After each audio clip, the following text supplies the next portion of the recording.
Hello बच्चों, तो कैसे आप लोग। उम्मीद करते हैं कि आप सभी ठीक होंगे, अच्छे होंगे और मस्त होंगे और आपके बोर्ड एग्जाम के प्रिपरेशन भी काफ़ी बेहतरीन तरीके से चल रही होगी। तो अब बोर्ड एग्जाम आपके काफ़ी नज़दीक आ गई है, तो इसी प्रकार जैसे कि हर टाइम मैं आपके लिए वीडियो को ला रहा था, मैं आपके प्रिपरेशन को स्ट्रॉन्ग करने के लिए इस बार भी मैं एक नया वीडियो लेकर आया हूं और इस वीडियो में मैं आपके लिए ढेर सारा इंपॉर्टेंट क्वेश्चन लेकर आया हूं।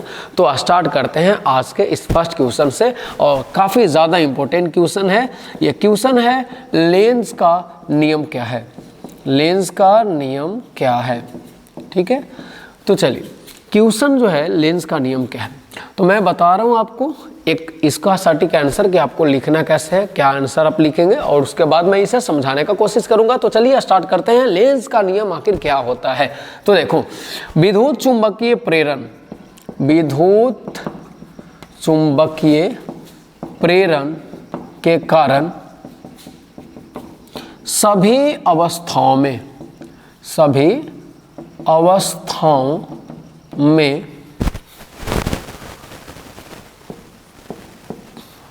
प्रेरित धारा या विद्युत वाहक बल की दिशा इस प्रकार होती है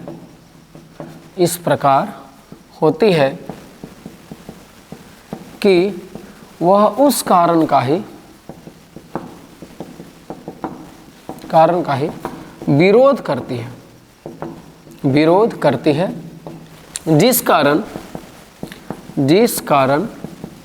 वह स्वयं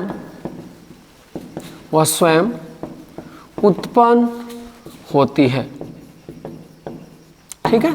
इस नियम को ही बोला जाता है, इस नियम को ही लेंज का नियम कहा जाता है। लेंज का नियम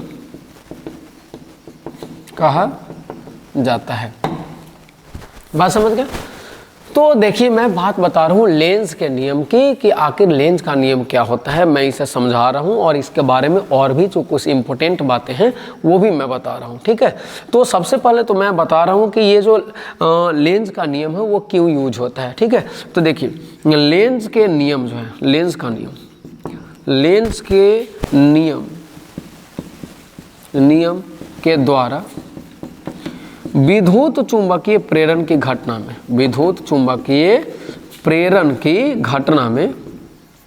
ठीक है, प्रेरण की घटना में प्रेरित धारा या विद्युत वाहक बल की दिशा ज्ञात की जाती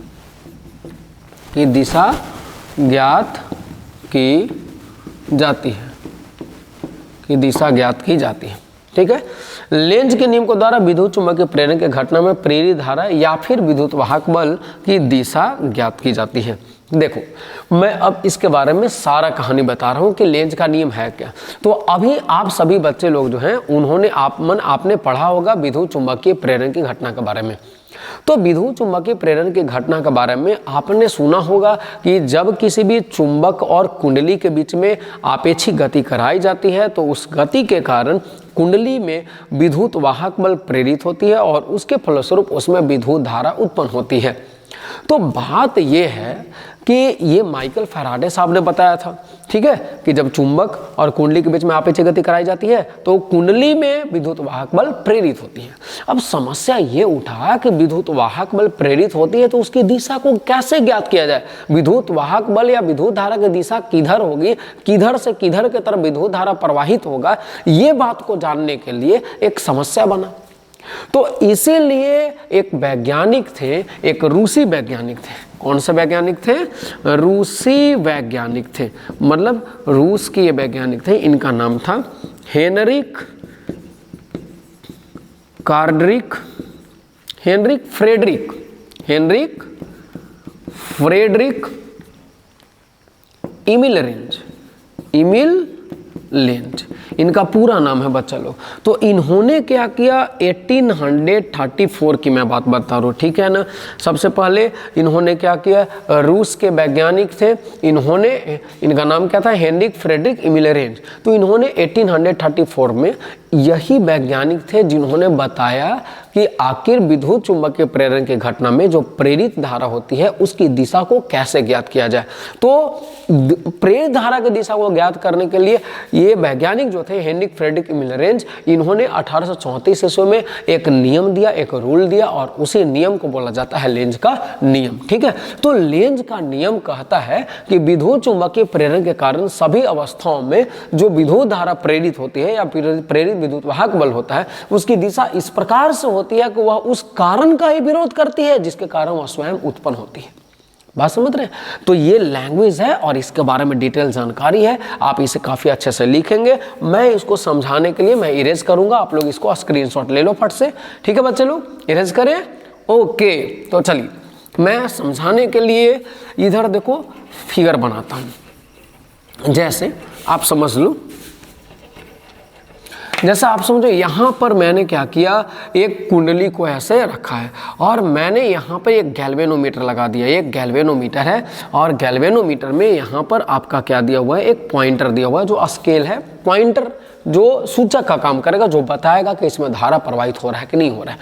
तो देखो यहाँ पर क्या करो, एक मैग्नेट मैंने रखा है, ठीक है, ये एक चुंबक है जिसका उत्तरी ध्रुव इधर है, ठीक है, और दक्षिणी ध्रुव दूसरे तरफ। अब क्या करो कि अगर ये चुंबक को जैसे ही पकड़ के हम इस तरफ गति करेंगे, चुंबक के उत्तरी ध्रुव को नजदीक लाएंगे कुंडली के, तो यहाँ पर क्या हो जाएगा, एंटी क्लॉकवाइज करंट उत्पन्न होगा। यहाँ पे जो धारा उत्पन्न होगा वामावर्त धारा उत्पन्न होगा। वामावर्त का मतलब समझते हैं बाबू, एंटी क्लॉकवाइज करंट होगा, ठीक है। और ये जो वामावर्त धारा उत्पन्न हो रही है, ये धारा उत्तरी ध्रुव का काम करने लगती है।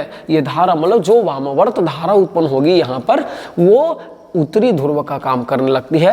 अब सोचो तो आप लोग जरा सा, मैं एक चुंबक को लिया और उसके उत्तरी ध्रुव को जैसे नजदीक ला रहा हूं, तो कुंडली के इस सिरे पर जो नजदीक वाला सिरा है उस पे वामावर्त धारा उत्पन्न होती है और ये वामावर्त धारा जो है वो उत्तरी ध्रुव का काम करती है, उत्तरी ध्रुव के जैसा बिहेव करती है।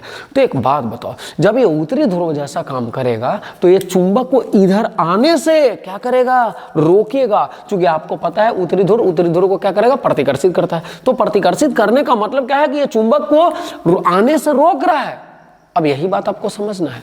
लेंज साहब यही बताएं कि यहां प्रेरित धारा की दिशा इस प्रकार से होगी कि उस कारण का ही यह विरोध करेगा जिसके कारण यह उत्पन्न हो रहा है। मतलब ये यहां पे धारा क्यों उत्पन्न हुआ, तो आप बोलेंगे सर उत्तरी ध्रुव के नजदीक आने के कारण, और उत्तरी ध्रुव के नजदीक आने के कारण ये यहां धारा उत्पन्न हुआ। और ये धारा, ये जो उत्तरी ध्रुव का काम कर रहा है, ये क्या कर रहा है, इसको ही आने से रोक रहा है, इसको आने से ही क्या कर रहा है, रोक रहा है। तो यही लेंज का नियम है। उसके विपरीत अगर मान लेते हैं, मैं दूसरे फिगर में दिखाऊं, यहां पर बीछेप इधर दिखाई देगा, ठीक है। अगर मान लेते हैं, देखो अगर कुंडली को हम लोग ऐसे ही रखे हैं और सेकंड वाले फिगर में मैं बता रहा हूं, ये गैल्वेनोमीटर है, और जैसे ही यहाँ पे मैं एक चुंबक को रखता हूं और इसी चुंबक को मैं दूर ले जाता हूं बच्चे लोग, तो चुंबक के उत्तरी ध्रुव को दूर ले जाने के कारण इसमें भी धारा उत्पन्न होगा। लेकिन यहाँ जो धारा उत्पन्न होगी इस बार वो दक्षिणावर्त धारा उत्पन्न होती है। मतलब ये क्लॉकवाइज करंट उत्पन्न होती है, और क्लॉकवाइज करंट जो होता है वो दक्षिणी ध्रुव, साउथ पोल का काम करती है। तो सुन लो, अब मैंने क्या किया कि यहां पर जैसे चुंबक के उत्तरी ध्रुव को उधर ले जा रहा हूं, चुंबक को उधर ले जाने का मतलब क्या होगा, उत्तरी ध्रुव दूर जा रहा है, और उत्तरी ध्रुव दूर जाने के कारण यहां पर दक्षिणावर्त धारा क्लॉकवाइज करंट प्रोड्यूस हुआ, और ये क्लॉकवाइज करंट दक्षिणी ध्रुव का काम करता है। और दक्षिणी ध्रुव जो है ये क्या करेगा, चुंबक उधर जा रहा है लेकिन दक्षिणी ध्रुव इसको खींचने का काम करेगा। मतलब ये चुंबक के दूर जाने के कारण यहां धारा उत्पन्न हुआ और ये चुंबक को क्या कर रहा है, आकर्षित कर रहा है। मतलब जिसके कारण ये उत्पन्न हुआ उसी के गति का विरोध कर रहा है। तो यही लेंज का नियम था। उम्मीद करते हैं काफी अच्छे से समझ गए होंगे आप लोग। तो लेंज का नियम क्या है बच्चों लोग, एक बार फिर से आप लोग सभी लोग बोलिए मेरे साथ। तो लेंज का नियम है विद्युत चुंबकीय प्रेरण के कारण उसके सभी अवस्थाओं में प्रेरित धारा या प्रेरित विद्युत वाहक बल की दिशा इस प्रकार से होती है कि वह उस कारण का ही विरोध करती है जिसके कारण वह स्वयं उत्पन्न होती है। ठीक है, इसे कौन दिया था? तो इसे रूस के वैज्ञानिक ने दिया था। वैज्ञानिक का नाम क्या था? Heinrich Friedrich Emil Lenz. उन्होंने कब दिया था? तो सन 1834 ईस्वी में दिया था। याद रहेगा बच्चे लोग। चलिए, तो दूसरा क्वेश्चन जो है इससे से ही रिलेटेड है, वो पूछा जाता है कि ये जो आपका लेंज का नियम है वो कौन से सिद्धांत पर आधारित है? तो याद रखेंगे बच्चे लोग, लेंज का नियम ऊर्जा संरक्षण के सिद्धांत पर आधारित होते हैं। कौन सा? ऊर्जा संरक्षण के सिद्धांत पर आधारित होते हैं। ठीक है, तो सवाल आती है कि लेंज का नियम ऊर्जा संरक्षण के सिद्धांत का पोषक है, मतलब उसका पालन करता है। समझाएं। ठीक है, लेंज का नियम ऊर्जा संरक्षण सिद्धांत का, ऊर्जा संरक्षण सिद्धांत का पोषक है। ऊर्जा संरक्षण सिद्धांत का पोषक है, इसका व्याख्या करें या समझाएं। ठीक है बच्चे लोग, तो चलो आ जाओ। तो बाबू बात को अच्छे से समझना।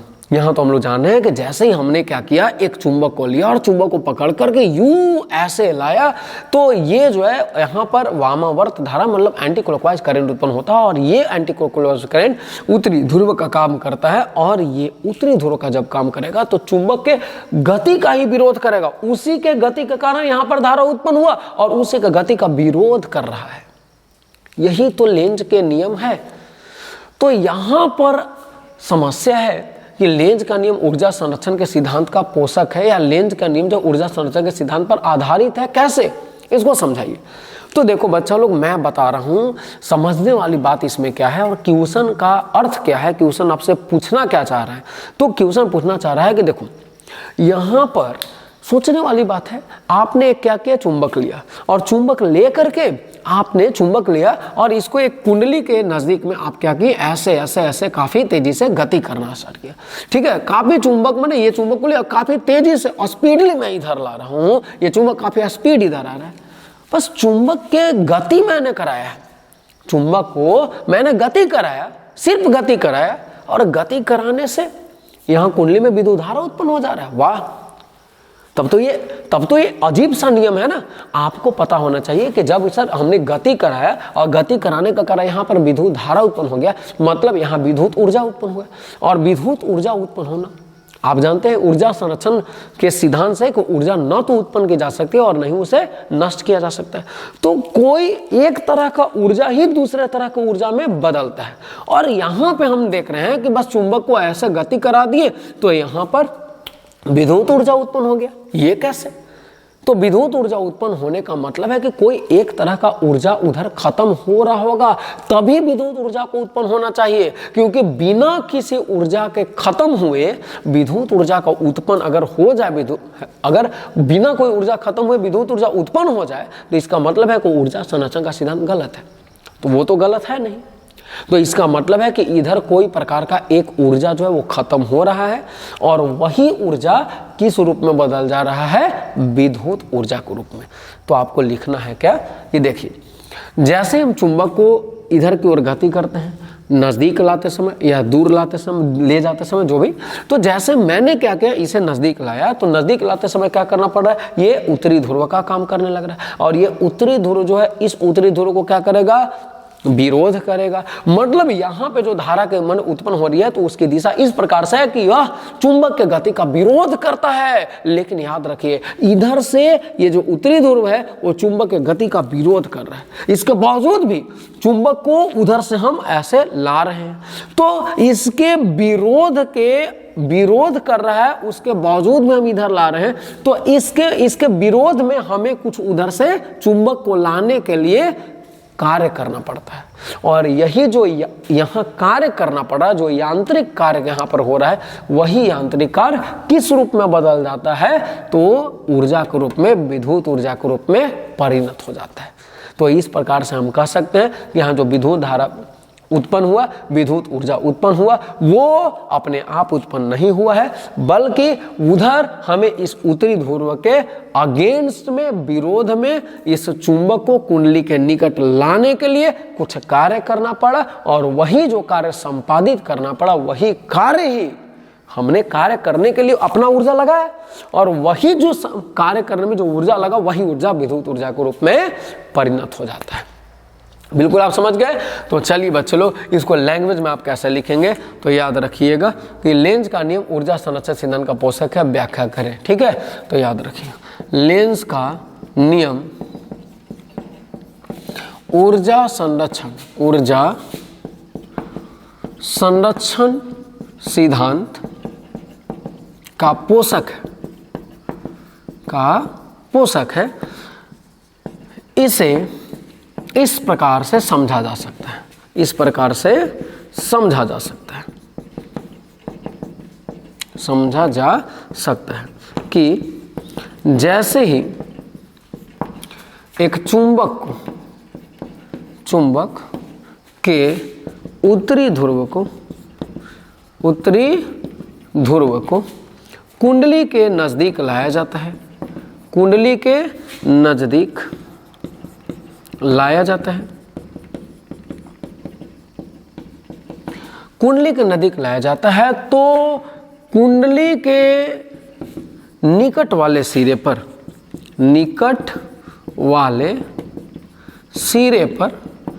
उत्तरी ध्रुव उत्पन्न हो जाती है। मतलब दक्षिणावर्त धारा, आप बोलो anti clockwise current, anti clockwise current है ना, वामावर्त धारा, अर्थात उत्तरी ध्रुव बोल दीजिए, उत्तरी ध्रुव उत्पन्न हो जाती है, और यह चुंबक के गति का विरोध करता है। इस विरोध के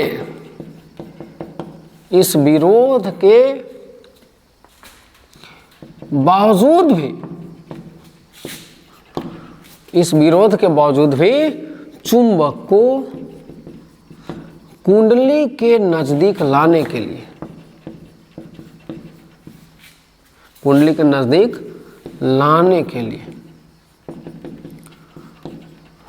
लिए यांत्रिक कार्य संपादित करना पड़ता है, यांत्रिक कार्य संपादित करना पड़ता है, और यही कार्य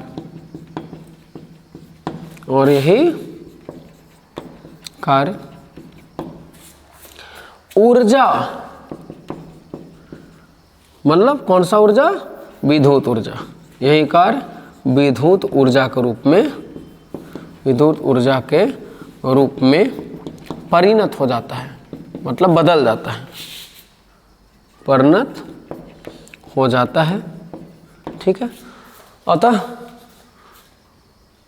जो कि ऊर्जा संरक्षण नियम के ठीक है अनुकूल है,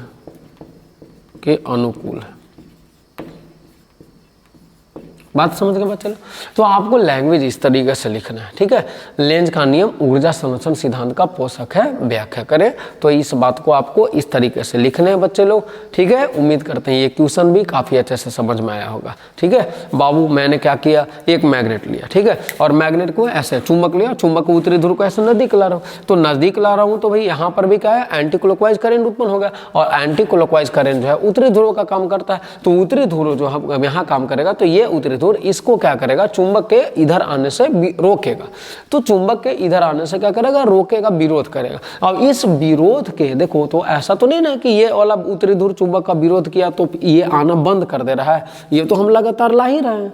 तो ये उत्तरी ध्रुव इसका विरोध कर रहा है, उसके बावजूद भी हम इधर ला रहे हैं, तो हमें इसके विरोध के विरुद्ध हमें कार्य करना पड़ेगा, और वही कार्य जो हम संपादित कर रहे हैं वो विद्युत ऊर्जा के रूप में परिणत हो जाता है। बात समझ रहे हैं बच्चे लोग। चलिए तो हम लोग चलते हैं नेक्स्ट क्वेश्चन की तरफ, जो आज का क्वेश्चन नंबर 3 होगा। तो 3rd क्वेश्चन क्या कहता है?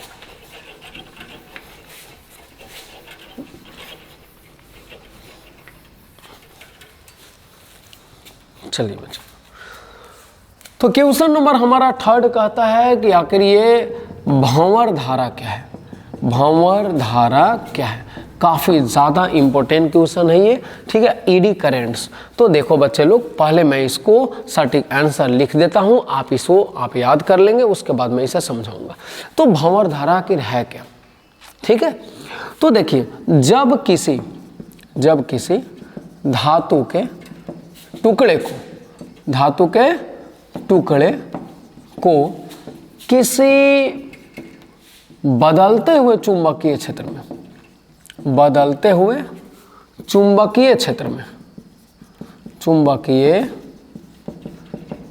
में रखा जाता है या उसे किसी चुंबकीय क्षेत्र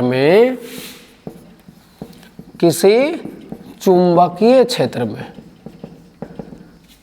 इस प्रकार गति कराई जाती है कि उससे संबद्ध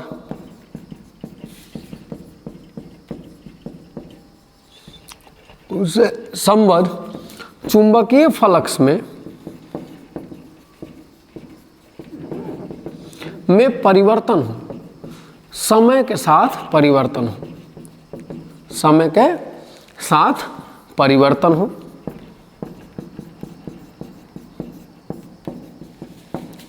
हो, तो उस धातु के पूरे आयतन में, उस धातु के टुकड़े के संपूर्ण आयतन में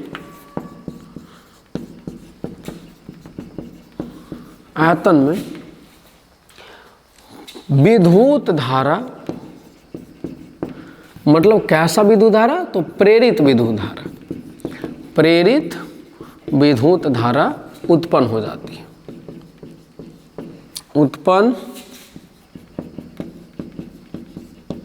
उत्पन्न हो जाती है। ये धाराएं चक्करदार होती हैं।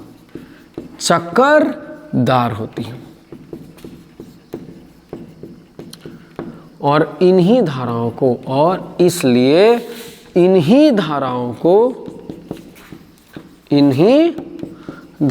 को भंवर धारा कहा जाता है। भंवर धारा कहा जाता है, ठीक है? तो देखिए, इसे सबसे पहले इस धारा को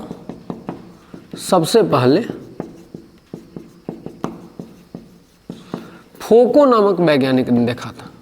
फोको नामक वैज्ञानिक ने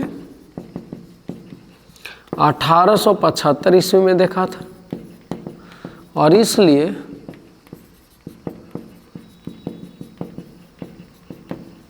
इसलिए इसे फोको धारा भी कहा जाता है।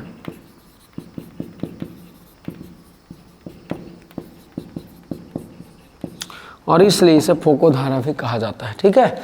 तो चलिए बात करते हैं, भंवर धारा समझने का प्रयास करते हैं। बाबू देखो, भंवर धारा क्या होता है? तो जैसे मैं बता रहा हूं कि कोई धातु का आप टुकड़ा ले लो, कोई भी धातु का टुकड़ा, लोहा हो गया, तांबा हो गया, कोबाल्ट हो गया, ठीक है, एल्युमिनियम हो गया, कोई भी धातु का टुकड़ा लो और उसे किसी भी बदलते हुए चुंबकीय क्षेत्र में रख दो। या तो उसे बदलते हुए चुंबकीय क्षेत्र में रखो, या फिर उसे कोई भी एक समान चुंबकीय क्षेत्र में ही, उससे मतलब नहीं है बदलते हुए चुंबकीय क्षेत्र में रखे या कोई एक समान चुंबकीय क्षेत्र है, लेकिन उसमें इस प्रकार से उसको गति कराइए कि उस धातु को टुकड़े से संबद्ध जो चुंबकीय फ्लक्स हो उसके मान में परिवर्तन हो। मतलब हमारा इससे मतलब नहीं है कि आप उसको बदलते हुए चुंबकीय क्षेत्र में रखें या स्थिर चुंबकीय क्षेत्र में रखें। हमें सिर्फ मतलब होता है कि धातु के टुकड़े से संबद्ध चुंबकीय फ्लक्स के मान में परिवर्तन होना चाहिए। तो अगर किसी धातु के टुकड़े को आप किसी भी चुंबकीय क्षेत्र में आप गति कराएं या फिर उसे बदलते हुए चुंबकीय क्षेत्र में इस प्रकार से रखें कि उस धातु के टुकड़े से संबद्ध चुंबकीय फ्लक्स के मान में परिवर्तन होता है, ठीक है। तो इस धातु के टुकड़े में, इस धातु के टुकड़े के संपूर्ण आयतन में, मतलब टोटल वॉल्यूम, टोटल आयतन में प्रेरित धारा उत्पन्न हो जाती है। और वो धाराएं जो होती हैं चक्करदार होती हैं, ठीक है। और इस चक्करदार धाराओं को ही हम क्या बोलते हैं, भंवर धारा। जैसा कि नाम देख रहे हैं कि ये भंवर धारा है, वो बिल्कुल सेंस लग रहा है किससे, चक्करदार धाराएं से। तो इसीलिए चक्करदार धाराएं जो होती हैं उनको भंवर धारा भी बोला जाता है। इन्हें हम फोको धारा भी कहते हैं, क्योंकि इसको सबसे पहले 1875 ईस्वी में वैज्ञानिक फोको नामक जो वैज्ञानिक थे उन्होंने ही ऑब्जर्व किया था, अवलोकन किया था। तो मतलब आप एक तरह से कह सकते हैं कि जो वैज्ञानिक फोको थे उन्होंने ही सबसे पहले इस चक्करदार धारा, इस भंवर धारा का खोज किया था, और इसलिए उनके नाम पे हम इसे फोको धारा भी कहते हैं। बात समझ में आया बच्चे लोग? फिर से एक बार मैं बता रहा हूँ, आप लोग भी बोलिए मेरे साथ। भंवर धारा क्या है? जब कोई भी धातु का टुकड़ा ले लीजिए, उसे किसी भी बदलते हुए चुंबकीय क्षेत्र में आप रख दीजिए, या किसी चुंबकीय क्षेत्र में उसे इस प्रकार से गति कराइए कि उससे संबद्ध चुंबकीय फ्लक्स के मान में परिवर्तन हो, तो उस धातु के टुकड़े के संपूर्ण आयतन में, टोटल वॉल्यूम में एक प्रेरित धारा उत्पन्न होती है, और ये प्रेरित धारा चक्करदार होती है, और इसी चक्करदार धारा को भंवर धारा कहा जाता है। और इस भंवर धारा को सबसे पहले फोको नामक वैज्ञानिक ने अवलोकन किया था, मतलब देखा था अपने प्रयोग में, और इसलिए इसे फोको धारा भी कहा जाता है, ठीक है। तो चलिए मैं बता दूं आपको थोड़ा सा और जानकारी के लिए बच्चे लोग, इसको आप लोग पहले क्या कर लो, नोट कर लो, जल्दी से स्क्रीनशॉट ले लो। और देखो मैं बता रहा हूं आपको, ये चक्करदार धाराएं जो होती हैं, जैसे मैंने क्या किया, देखो ये चुंबकीय क्षेत्र है, ठीक है, ये चुंबकीय क्षेत्र है, और इस चुंबकीय क्षेत्र में आप सोच लो मैंने क्या किया, एक धातु का टुकड़ा लिया, ठीक है, देख रहे हैं ना, ये धातु का टुकड़ा लिया, और इसको हम गति करा रहे हैं। तो बताओ, जब इसको हम इधर की ओर गति कराएंगे तो इससे संबद्ध चुंबकीय फ्लक्स के मान में परिवर्तन होगा कि नहीं होगा? अभी बताओ, धातु के टुकड़ा का सिर्फ इतना ही भाग ना अभी चुंबकीय क्षेत्र के अंदर है, और जैसे जैसे ये अंदर की तरफ आते जाएगा, चुंबकीय क्षेत्र के अंदर वो घुसता चला जाएगा, प्रवेश करता चला जाएगा। तो इससे जैसे जैसे वो अंदर प्रवेश करेगा, वैसे वैसे चुंबकीय क्षेत्र का मान इसके लिए बढ़ते जाएगा, इसके लिए चुंबकीय फ्लक्स का मान बढ़ते जाएगा। तो चुंबकीय फ्लक्स के मान में इससे जो संबद्ध चुंबकीय फ्लक्स का मान है उसमें परिवर्तन होगा, और इस वजह से इसके संपूर्ण आयतन में चक्करदार धाराएं जो होती हैं प्रेरित हो जाती हैं, और इसी चक्करदार धारा को भंवर धारा कहा जाता है। भंवर धारा हमारे लिए काफ़ी ज़्यादा उपयोगी होती हैं, और इनका बहुत जगहों पर हमारे लिए इनका उपयोग है। तो हम लोग नेक्स्ट क्वेश्चन में पढ़ेंगे कि भंवर धारा के उपयोग क्या है, ठीक है। तो नेक्स्ट क्वेश्चन है, भंवर धारा के उपयोगों को लिखें, ठीक है। आपसे दो ही उपयोग पूछेगा, भंवर धारा के उपयोगों को लिखें, ठीक है बच्चे लोग। तो आइए हम लोग देखते हैं, ये क्वेश्चन नंबर आपका 4 हो जाएगा। भंवर धारा के क्या क्या उपयोग? तो भंवर धारा का उपयोग जो होता है निम्नलिखित रूप से इन कामों में किया जाता है। तो पहला आपको लिखना, भंवर धारा का उपयोग निम्नलिखित है। पहला, रेलगाड़ियों में चुंबकीय ब्रेक में ठीक है ना, रेलगाड़ियों के चुंबकीय ब्रेक में। दूसरा, इनका उपयोग किया जाता है विद्युत चुंबकीय अवमंदन में। और तीसरा जो है, इनका उपयोग किया जाता है प्रेरण भट्टियों में। प्रेरण नाम पड़ा है विद्युत चुंबकीय प्रेरण के कारण, प्रेरण भट्टियों में, ठीक है, भट्टियों में धातुओं को गलाने में इनका उपयोग किया जाता है, धातुओं को गलाने में।